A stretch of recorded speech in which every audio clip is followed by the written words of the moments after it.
e é o mais elevado de todos. Esta é a minha opinião.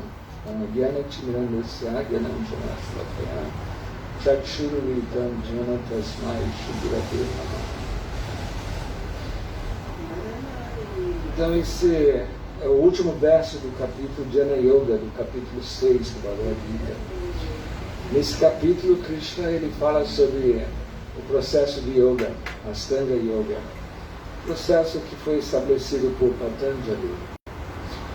E até chegar a esse capítulo, do capítulo 1 ao 6, no Bhagavad Gita, Krishna ele começa a explicar, logo no princípio, Sankhya Yoga, depois ele fala sobre Karma Yoga. Sankhya Yoga é a compreensão da matéria e do espírito, entendermos quem nós somos. Na Sankhya Yoga nós dividimos os diferentes elementos, terra, água, fogo, ar, éter, e tem também a alma espiritual que está além deste corpo material. Então, no sistema de Sankhya Yoga, existe assim, um estudo analítico, né, da natureza material. Esse é o primeiro passo na yoga, na verdade.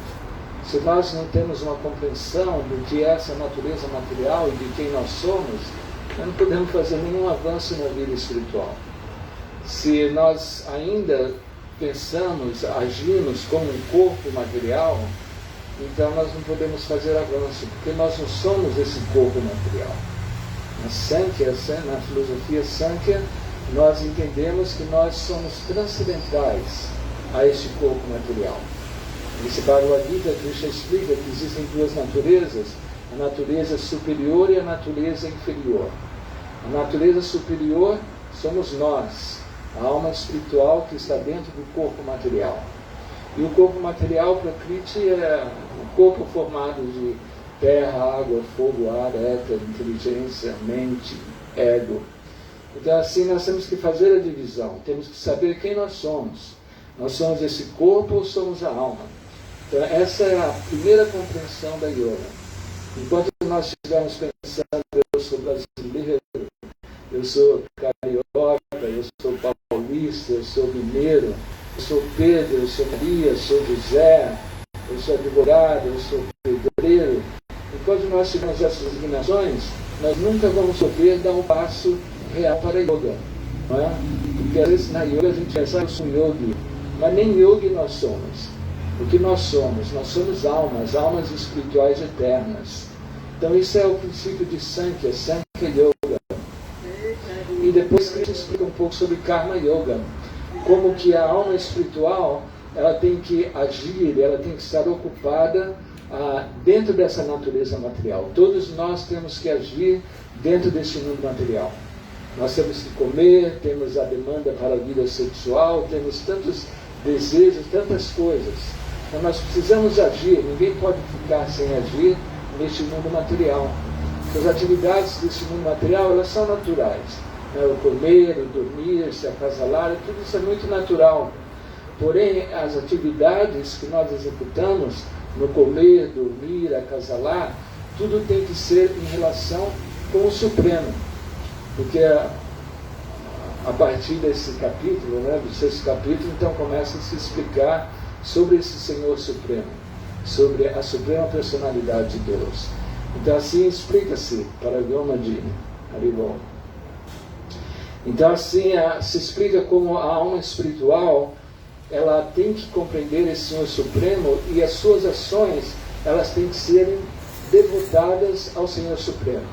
Então o nosso comer, o nosso acasalar, o nosso dormir, as nossas atividades, o nosso trabalho, é tudo em relação com o Senhor Supremo, com Deus. Enquanto o nosso relacionamento deste corpo material estiver relacionado com o mundo material, também nós não podemos avançar. Primeiro, como eu falei, temos que entender, nós não somos o corpo material, somos uma alma espiritual. Agora, quando nós entendemos que somos almas espirituais, nós somos ativos. Ninguém pode ficar sem atuar por um segundo. Você vai dormir, você está atuando. Você está sempre atuando. Mesmo a pessoa que está em coma, ela ainda está em alguma ação.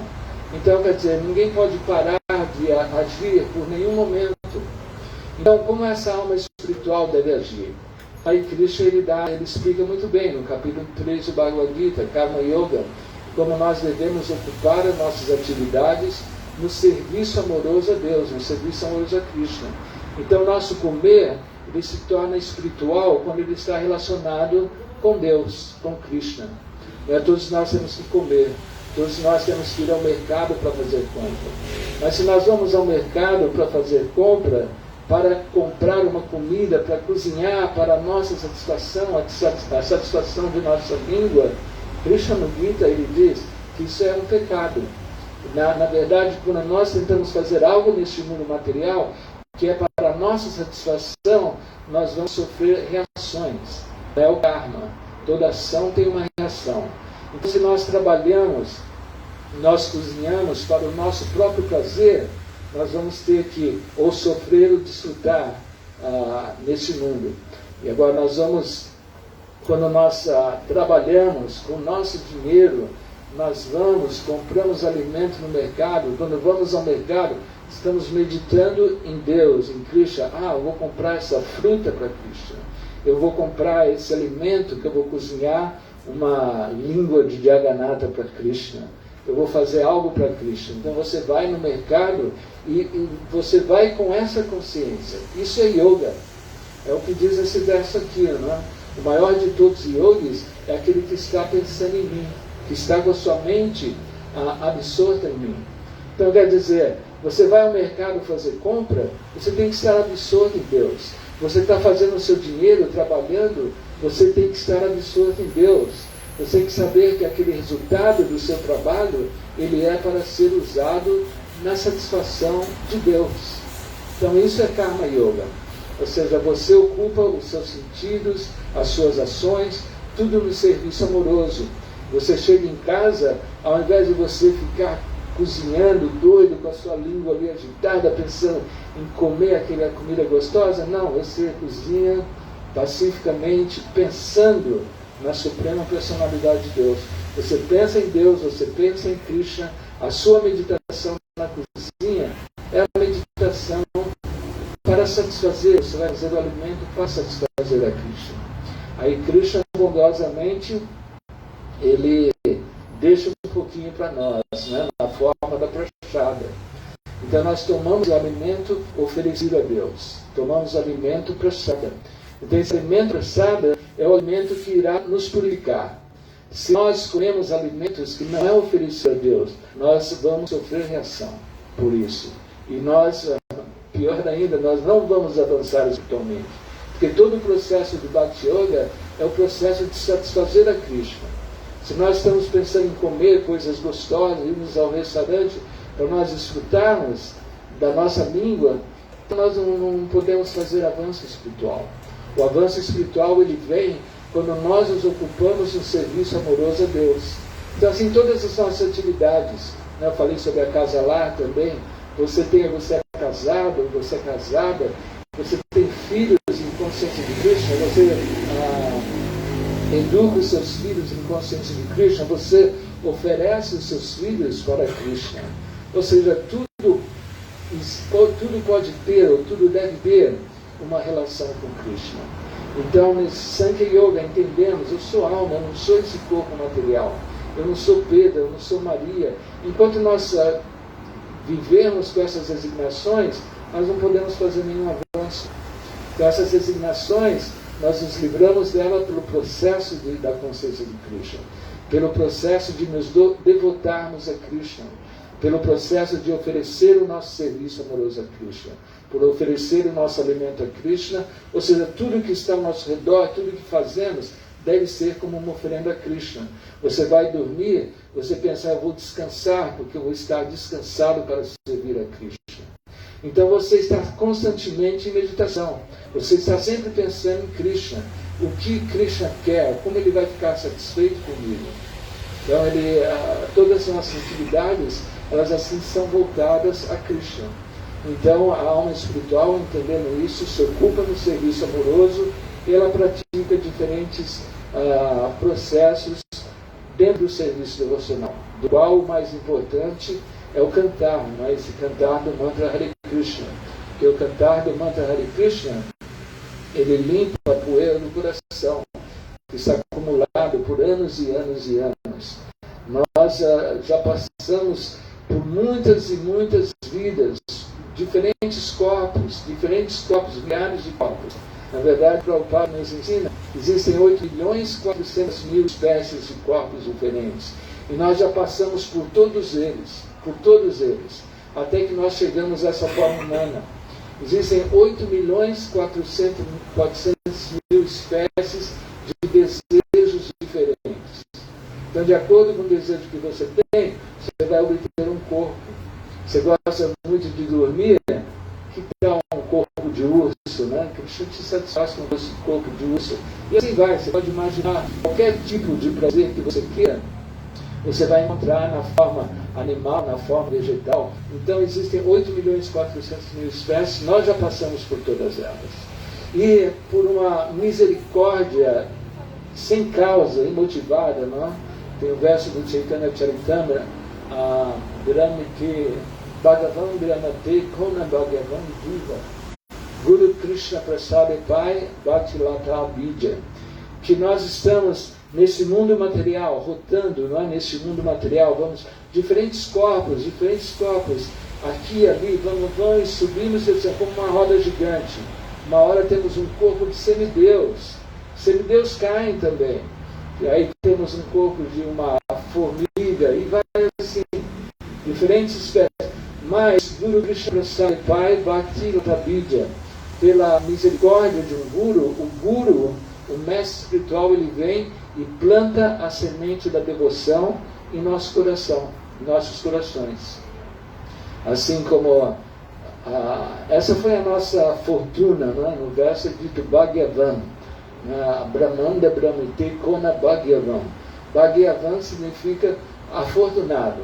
Então essa fortuna, isso aqui, todos nós agora aqui sentados, não só nós, mas essas árvores, qualquer inseto que passe por aqui, é uma grande fortuna, porque estão ouvindo o cantar dos santos nomes de Krishna. Por ouvir o cantar dos santos nomes, Prabhupada diz, se você ouve ou canta, mesmo de uma forma zombeteira, você vai fazer a sua. Porque o nome de Krishna não é diferente de Krishna. Nesse mundo material, a água não é água. Se eu falar água, isso não vai satisfazer a minha sede. Não vai. Agora, o nome de Krishna, ele é absoluto. Os objetos nesse mundo material são todos relativos. Porém, Deus, ele é absoluto. Deus, ele está presente nos seus nomes, presente nas suas atividades, presente no Bhagavad Gita. Ele está presente em toda parte. Então, quando nós podemos reconhecê-lo, nós vamos vê-lo.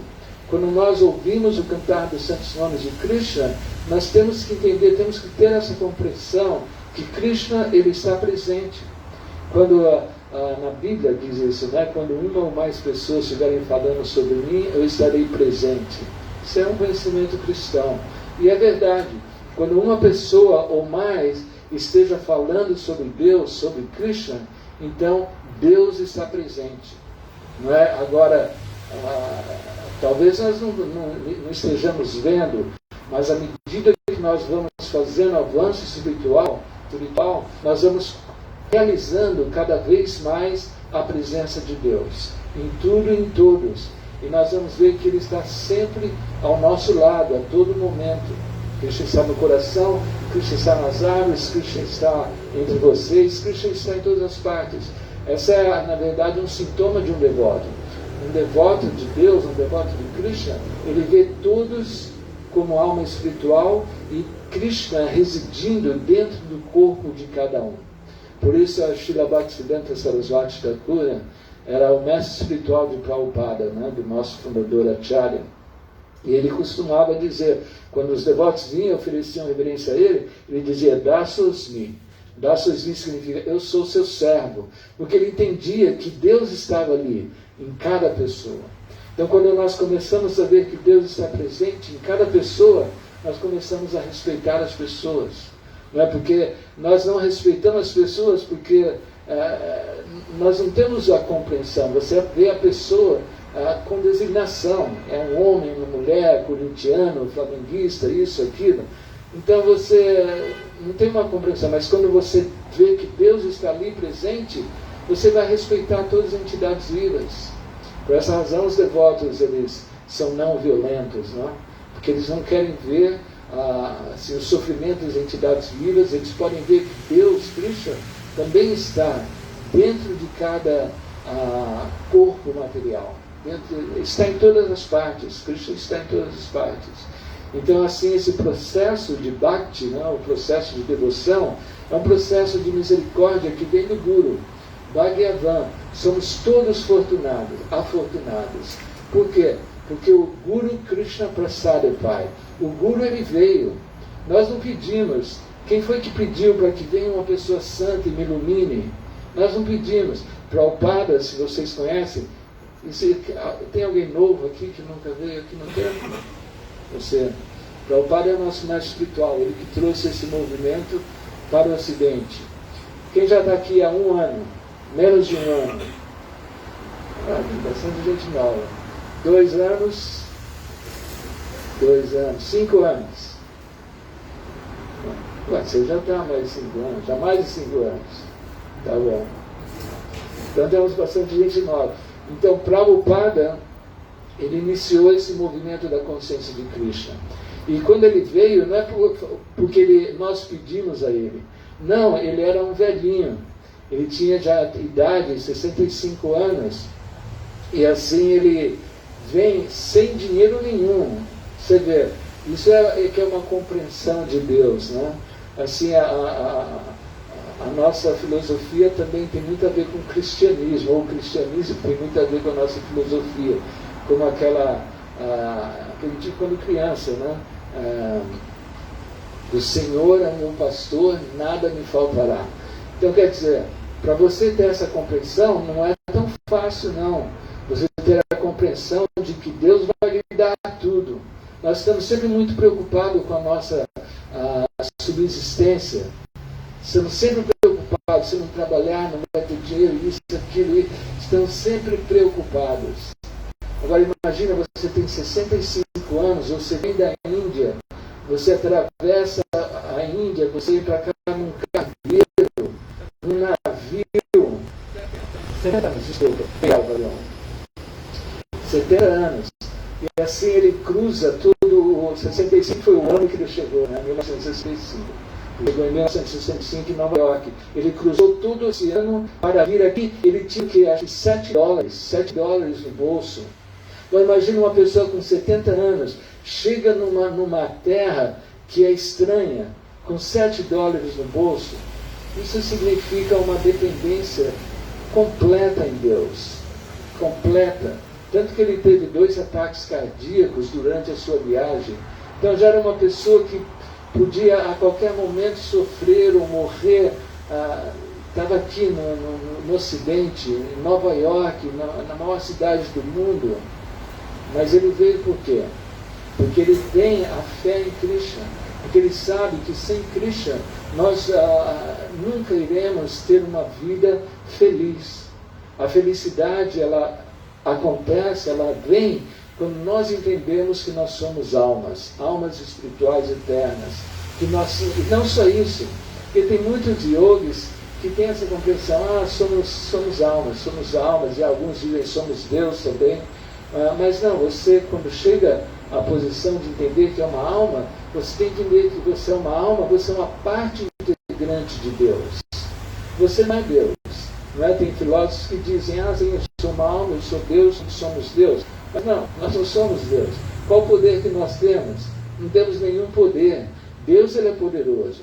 Se você estuda as escrituras védias, se você estuda as histórias de Krishna, ele executou muitas atividades que nenhum de nós pode executar. Ele ergueu uma colina, não tinha 7 anos, com a mão esquerda, com o dedinho mindinho. Ele casou-se com 16.108 esposas. Então você diz, eu sou Deus. Ou qualquer um que dizer para você, eu sou Deus, então você diga para ele, tá bom, o que você pode fazer? Eu posso criar cinzas na minha mão. Qualquer mágico pode fazer isso. E tem aí super yogis, né, que estão enganando o mundo inteiro porque consegue apresentar um pouquinho de cinza nas mãos. E todo mundo, ele é Deus, ele é Deus. Qualquer mágico, você assiste aquele programa, como é que é? America Got Talent, não é? Vocês conhecem esse programa, não? Que o Brasil já tem isso, o Brasil já tem talento, sei lá. Ali tem tantos mágicos que fazem coisas que você não acredita. Você vê aqueles shows ali, você não acredita. Agora, são mágicos. Né? Existe uma ciência atrás daquilo. Então, se você tem algum poder, isso é um poder mínimo. Agora, você casar-se com 16.108 esposas, erguer uma colina e tantas outras atividades que Krishna ele executou. Então, assim, nós temos a alma espiritual, ela tem que entender que existe uma alma suprema.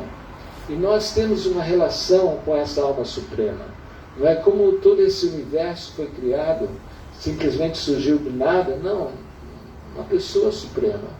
E essa pessoa suprema, de acordo com Bhagavad Gita, de acordo com as escrituras védicas, é Krishna. Então, assim, nesse verso de hoje, se fala de Yoginama Pisadesa, de todos os yogis, porque ele fala sobre Sankhya Yoga, Karma Yoga, e esse capítulo ele fala sobre Astanga Yoga. Então, quer dizer, Yama, Niyama, Asana, Pranayama, Pratyahara, Samadhi. Então, tudo isso são os diferentes níveis, né, do avanço na yoga. Então, é um processo também.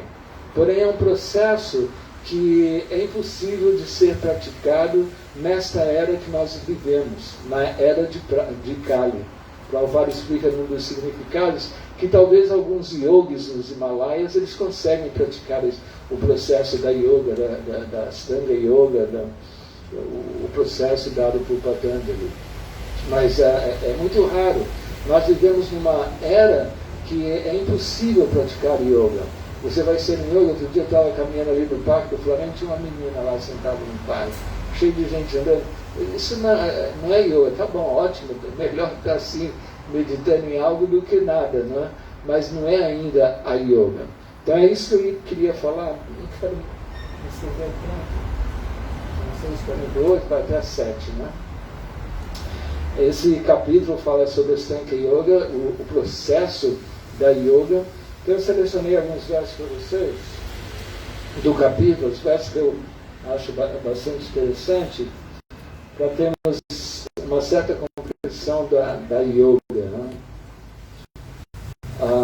Uma pessoa é dita ser elevada à yoga quando, tendo renunciado a todos os desejos materiais, ele não age para a gratificação dos sentidos e nem se ocupa em atividades frutivas.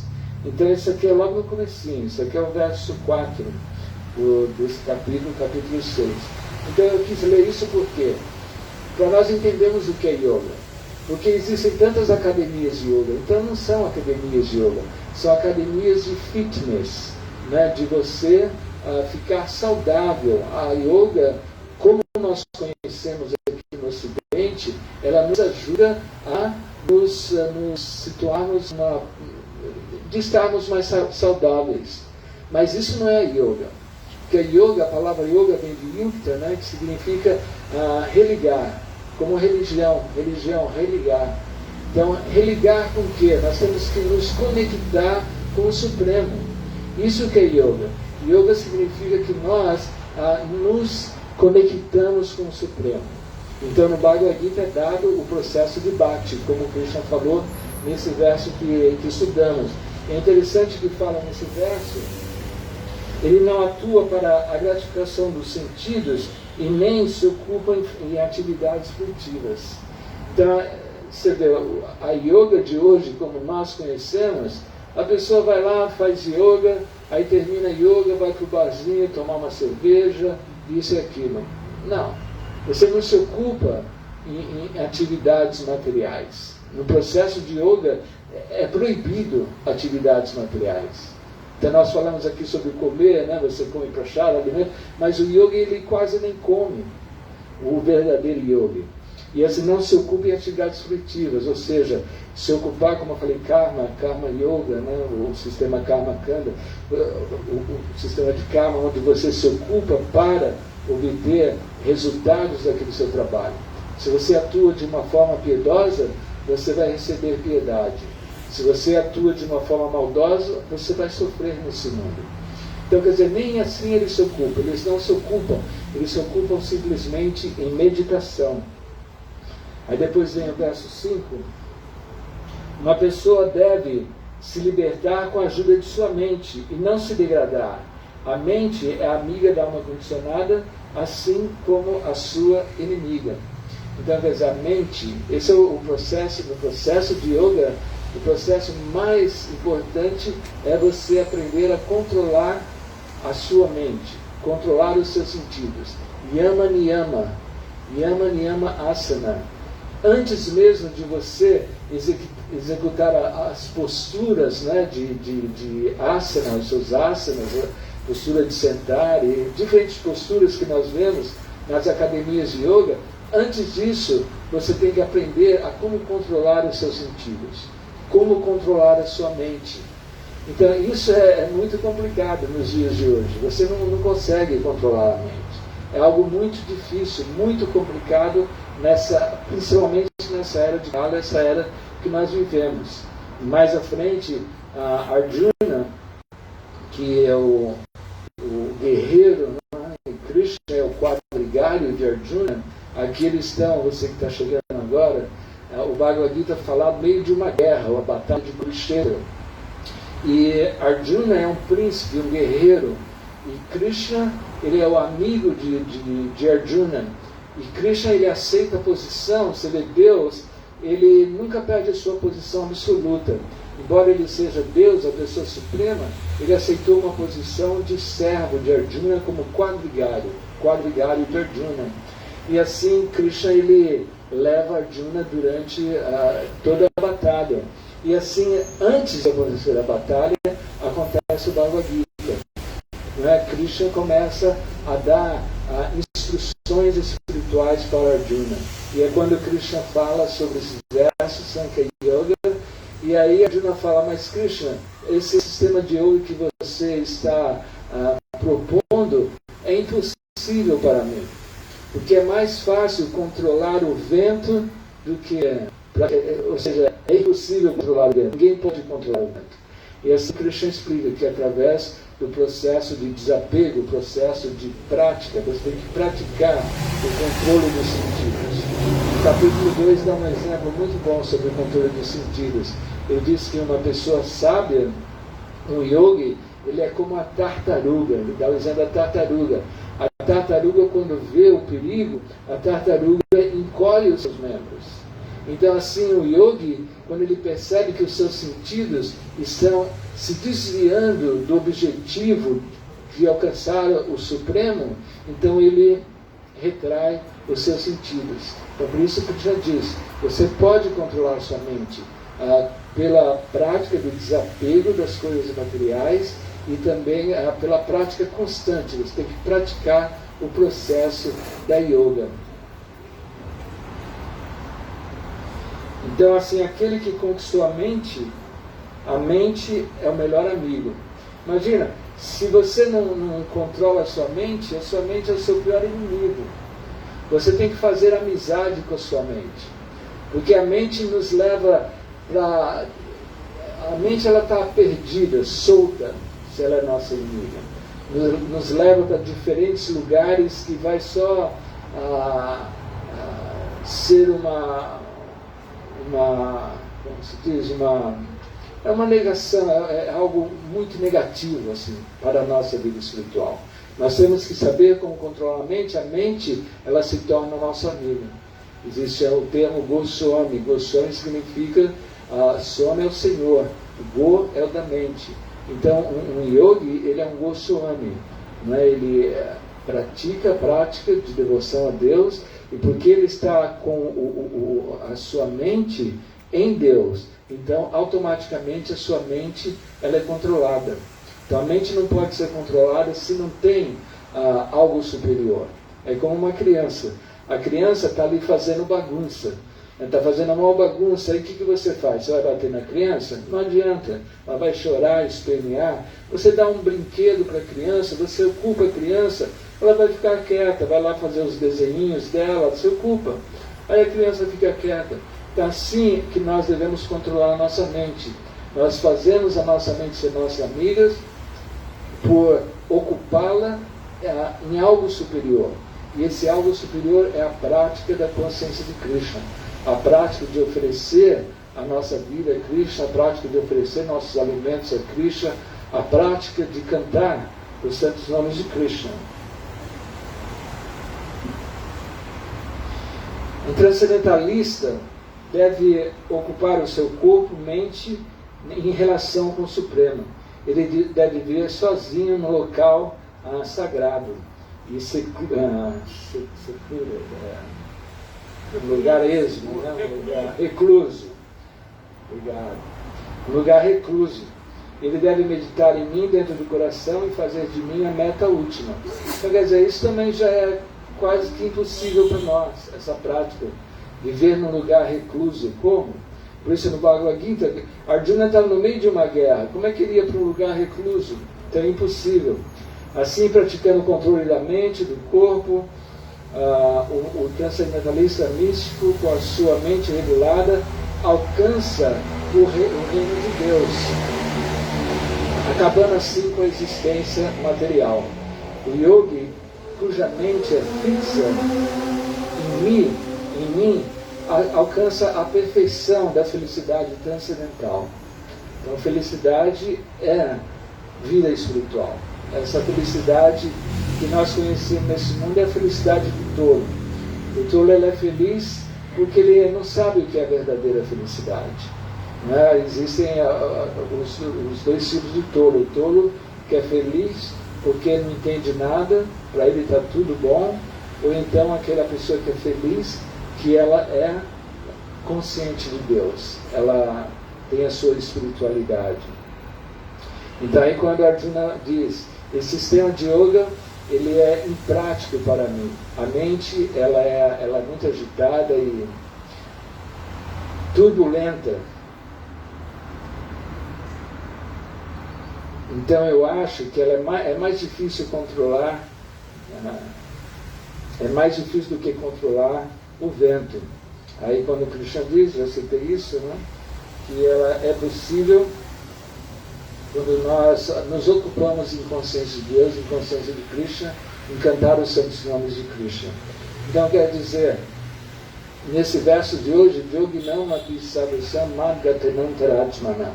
De todos os yogis, né, Sankhya Yoga, Karma Yoga, todo tipo de yoga, qualquer prática que você executa, a mais elevada de todas é a consciência de Deus, a consciência de Krishna. Então, assim, essa consciência de Krishna, ela nos é dada, ela foi trazida, né, pelo mestre espiritual, como eu havia falado, Guru Krishna Prasad Pai, somos muito afortunados. O mestre espiritual veio e nos deu. Ele plantou essa semente no nosso coração. Está plantada. Talvez aqui alguém veio, não ouviu e não foi interessado em nada disso. Mas não importa, a semente já está lá. Um dia vai frutificar. Um dia vai ser um devoto de Deus, um devoto de Krishna. Não tem como. Uma vez que nós ouvimos sobre Krishna, não tem mais um caminho para trás, não tem mais outra direção. A direção vai ser Krishna. Então eu sinto muito aqueles que querem desfrutar o mundo material, mas a direção agora nossa é Krishna. Por quê? Porque nós somos afortunados, porque o mestre espiritual ele veio e nos deu essa consciência de Krishna. Então no capítulo 6, que trata sobre a yoga, aqui foi falado, não, como que você tem que executar a yoga no local sagrado, no local recluso. Você, já passou um verso, acho que eu pulei ele, você não se ocupa mais em atividades sexuais. O yogi, ele já não pode mais ter vida sexual. Então, mais uma vez, né, essas diferentes academias, que yoga é essa? Então não é yoga, é fitness, é bom, vai ajudar você. Mas falar em yoga, yukta, relacionar-se com Deus, voltar a Deus, se conectar com Deus. Não, isso não é. Agora, a coisa interessante na consciência de Krishna, Bhakti, é que ela é muito poderosa. Como um yogi, ele não pode ter uma vida sexual. Ele não pode, ele é proibido. Não pode nem pensar no sexo oposto. Mas a consciência de Krishna já não. A consciência de Krishna, ela ocupa todos os nossos sentidos em consciência divina. Krishna explica no Bhagavad Gita que ele é o princípio religioso dentro do casamento, da vida sexual. Então, o sexo dentro da consciência de Krishna, você vai ver, existem casais, existem crianças. Então, quer dizer, um yogi, na verdade, não pode estar envolvido com a vida familiar. Para ele, isso é um distúrbio, é um grande problema. Mas na consciência de Krishna, não. Nós ainda temos os nossos desejos. Não é? Porque, como eu falei no princípio, o corpo tem as suas demandas, não é? Queremos tantas coisas.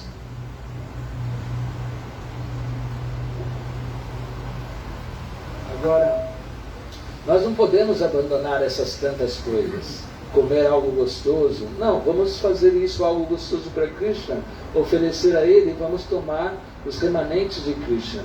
A vida sexual, você não pode controlar os seus sentidos, então você permite ter uma pessoa, um homem, uma mulher, seja o que for, e satisfazer as suas demandas sexuais dentro do casamento, dentro da consciência de Krishna, educando os seus filhos em consciência de Deus, em consciência de Krishna. Então a consciência de Krishna ela é perfeita, porque ela nos ocupa do serviço amoroso a Deus e todos podem participar. Até uma criança pode fazer avanço em consciência de Krishna, cantando Hare Krishna, brincando com as bonecas de Krishna, seja o que for. Porque consciência de Krishna, como diz aqui, Shadavam, é essa fé, não? Shadavam Bhajate Vyomam. Shadavam, com fé total, Bhajate, pressa transcendental, serviço amoroso.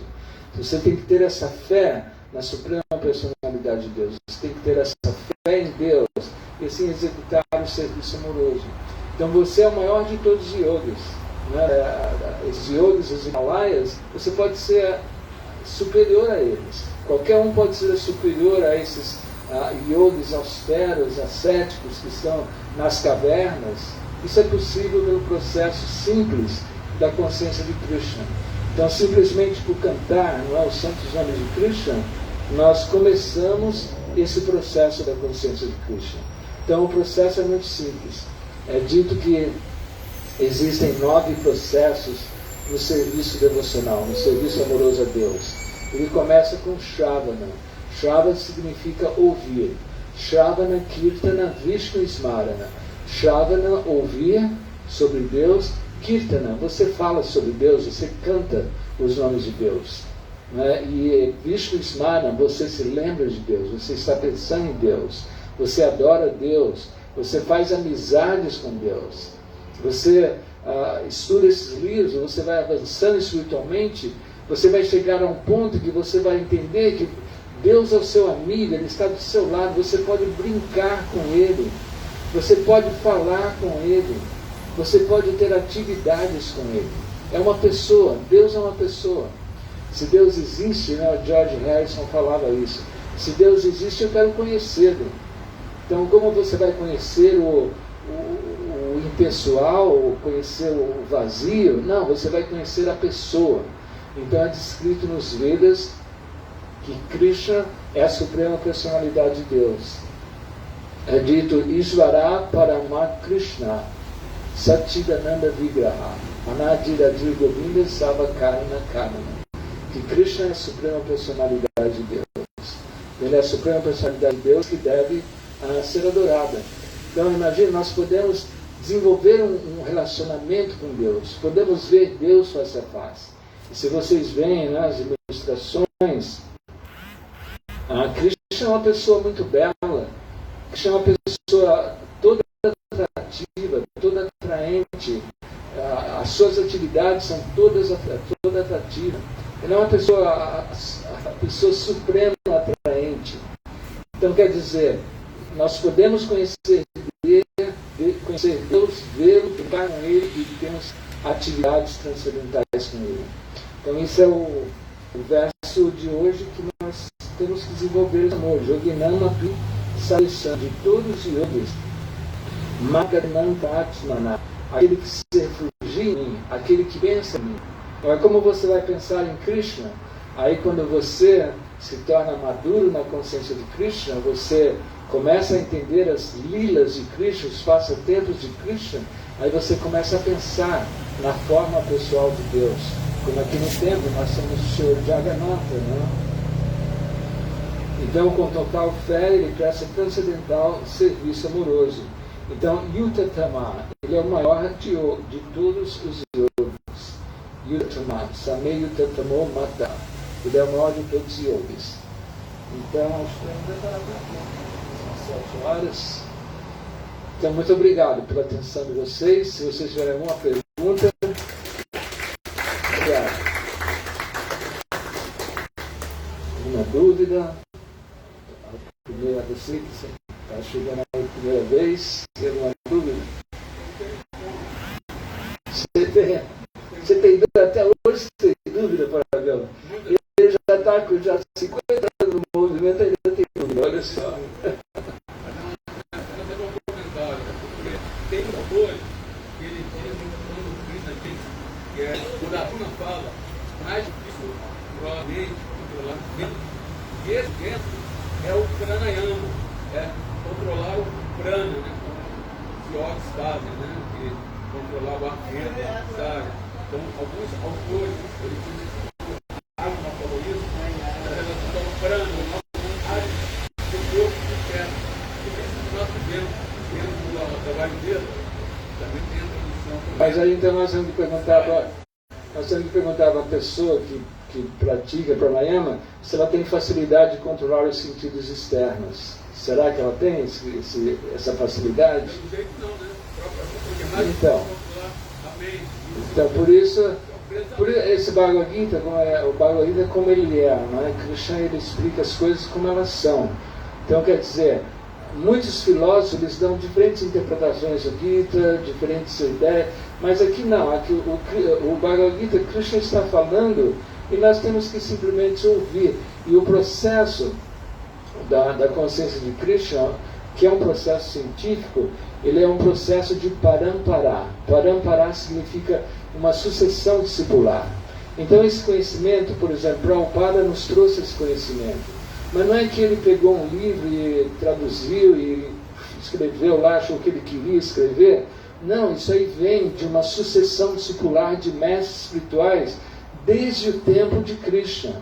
Desde 5.000 anos atrás, em mestre, entregando a fruta assim, de mão em mão, a fruta não se deteriora. Não é porque quem fala isso, lá também. Quem fala isso? Fala que o vento é o prana, é o trabalho, né? O vento tem que ser prana, prana. Então quem dá essa acho que se me engano o Sanatana vai estar tudo. É um dos nossos acharyas, é uma outra tradução, uma outra interpretação, porque a palavra é a mesma. É para vento e para o trabalho. Vai, é a mesma palavra. Isso teria que ver então, que Vishwanath Thakur falou. Mas eu não lembro os autores das canções Vaishnavas. Quem fez aquela canção? Bhajahure Mama Shinandanandana Abhayacharanada Bhaktivinoda Thakur. Então, os acharyas falam, minha mente, por favor, se ocupe. Quanto a isso, tudo bem. É só um detalhe só. Porque é mais difícil controlar a mente do que controlar o vento. No caso, para o quase eu só vento, mas vai ter que por isso que quando ele fala vento, é o vento. Não exclusivamente o vento interno, mas também não é possível que ele não deve ter compreendido que é o vento também externo. Faz a mesma coisa. Controlar o vento externo, é mais controlar a mente que qualquer vento. Interno, não faz. É verdade. Mas é impossível controlar. E como controlar? Prática constante. Né? Nós temos que praticar o cantar de Hare Krishna. anos e anos e anos, e sempre. E à medida que nós cantamos, nós vamos cada vez mais sentindo o prazer da consciência de Krishna, realizando a consciência de Krishna. À medida que nós praticamos esse processo, assim, as misérias da existência material, elas se extinguem. Assim, é como uma pessoa que está com fome, não? Uma pessoa, quando está com fome, quando ela começa a comer, ela satisfaz a sua fome. Assim também, nós estamos nesse mundo, nós estamos querendo felicidade, nós estamos querendo ser felizes, mas nós não estamos alcançando a felicidade. Não é? Ainda mais nos dias de hoje, né? Com toda essa pandemia, as pessoas estão sofrendo. O mundo está sofrendo, o mundo está um caos. Né? Eu estava lendo hoje protestos na Espanha. Protestos na Espanha, protestos em Mianmar, protestos na China, protestos na França, protestos nos Estados Unidos, tomando o Capitólio. Protestos em toda parte. As pessoas estão sofrendo, as pessoas estão insatisfeitas nesse mundo material.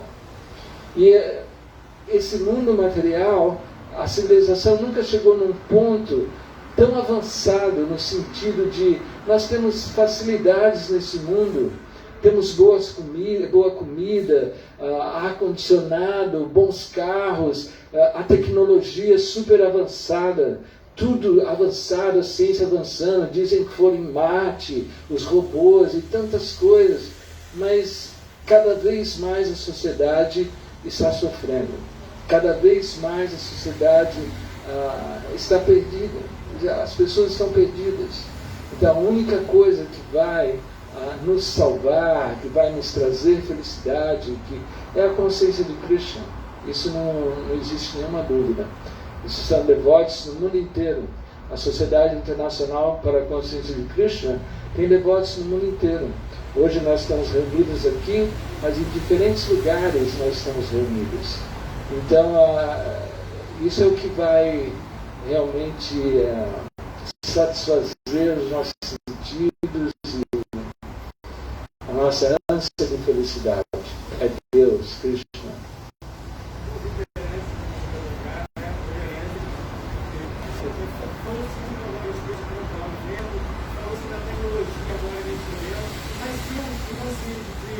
Consigo entender que nada é meu, tudo é de Krishna, em primeiro lugar. Se eu quiser fazer uma coisa para mim, ou seja, desfrutar, eu sou um ladrão, começa por aí. Então eu devo fazer tudo para Krishna, ou seja, usar tudo. Se eu penso, eu irei controlar o vento, o eu, pronome pessoal possessivo em primeira pessoa, eu estou pensando em Maya, porque eu sou Maya, porque começou se falando que eu não sou eu. Esse foi o início da palestra, né? Que nós temos que entender que nós não somos corpo. Então eu gostaria que para comentasse isso, por favor. Seria uma hipocrisia dizer que nós não vamos aceitar as possibilidades desse mundo, porque estamos, por exemplo, usando o microfone, né?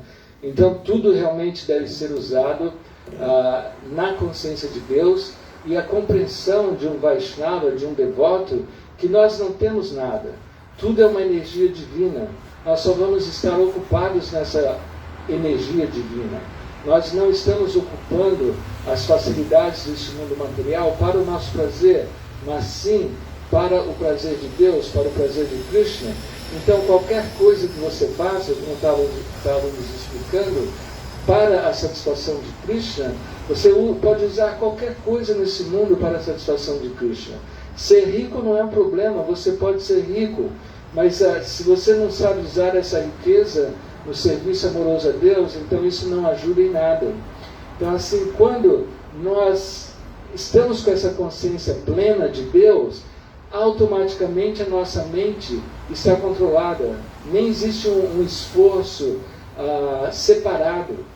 Para um devoto de Krishna, na verdade, não existe um esforço separado para que a sua consciência seja controlada, os seus sentidos sejam controlados, porque é algo automático, porque ela está ocupada no serviço a Deus e tudo que ela faz é em relação com Deus. Então assim, ela está numa situação divina e a sua mente automaticamente está controlada. Dá para entender? Respondeu? Mais alguma? Você tinha uma pergunta, não tinha? Não.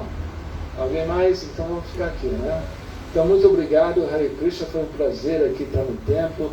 Mahaprabhu, não sei se está aqui ainda, mais uma vez obrigado, obrigado Gora Hari por me convidarem.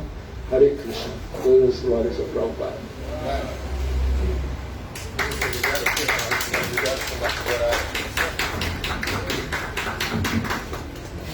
Boa noite a todos. Agora vamos convidar vocês a subirem aqui em cima, né?